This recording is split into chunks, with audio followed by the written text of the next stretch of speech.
Ya, saya ah, menanggapinya sederhana sajalah.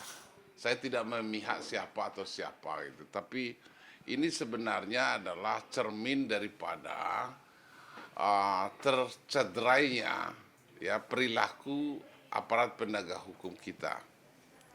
Ya, terutama tadi penyelenggara keadilan, apalagi ini kan ah, pengadilan itu kan adalah satu harapan daripada uh, wilayah keadilan yang hakiki untuk diraih oleh setiap warga negara Indonesia.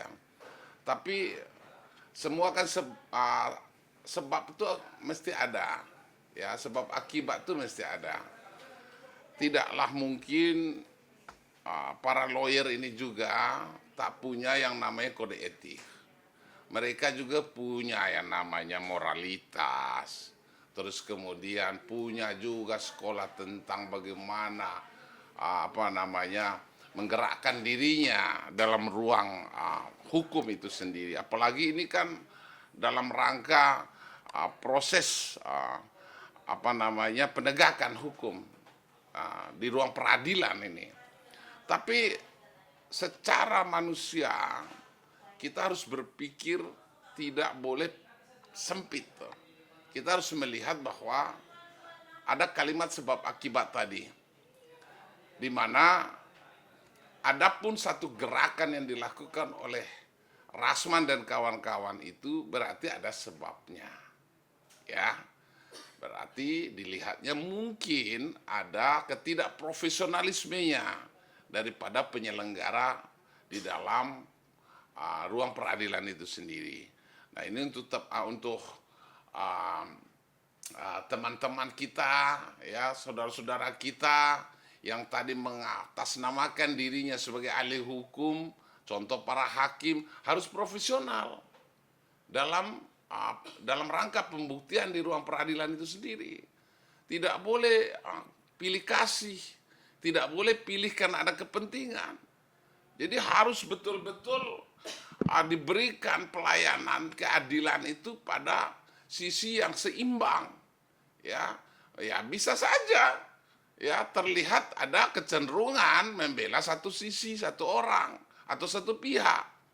Nah, jadi negeri kita ini adalah cermin, berarti masih berlaku cermin tadi, siapa yang punya kepentingan itu yang diberatkan, itu yang diikutkan. Jadi seperti itu sih sebenarnya. Ini cermin daripada cederainya satu proses peradilan kita kok. Ya, soal perilaku manusia itu mesti ada sebab akibat, itu aja. Ya, secara etik ya. Semua kita profesi ini kan mesti punya kode etik. Secara etik kita tidak boleh, siapapun itu, tidak boleh mencederai daripada murninya martabat, wibawa, dan kehormatan daripada ruang peradilan itu sendiri. Itu kita junjung tinggi, ya.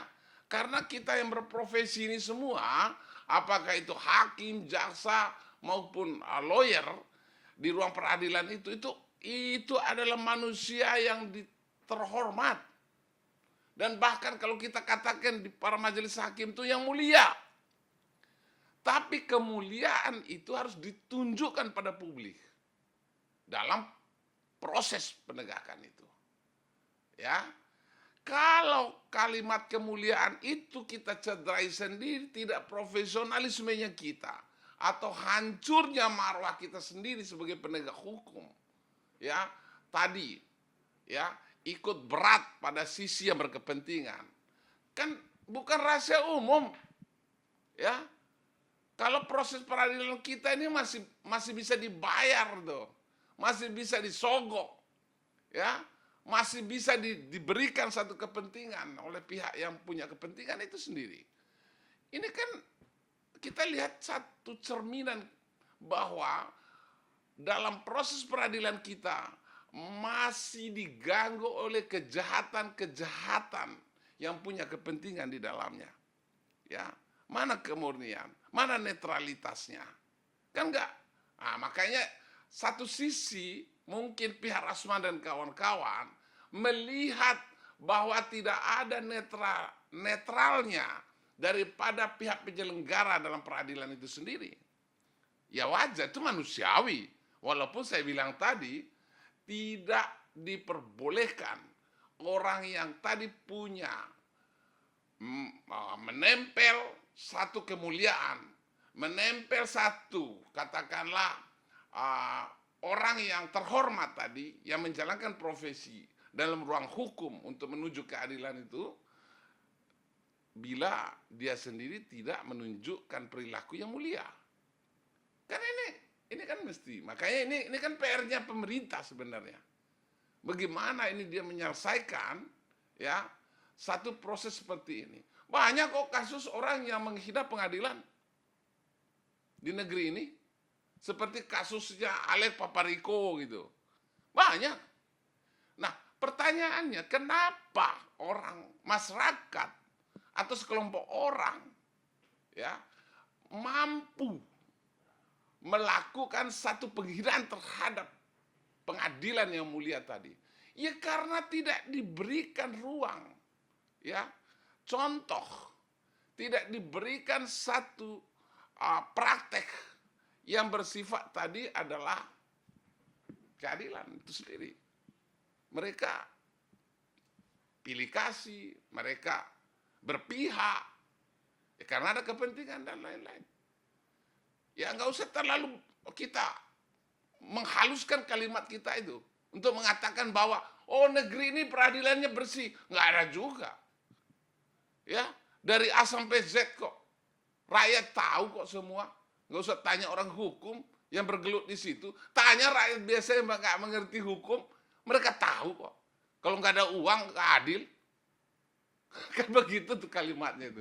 Jadi udahlah, masing-masing pihak harus menyadari bahwa jangan merasa hebat lalu beli hukum itu gampang. Itu aja. Jadi jangan lupa untuk subscribe Cumi Cumi. Ditekan ya tombol lonceng merahnya.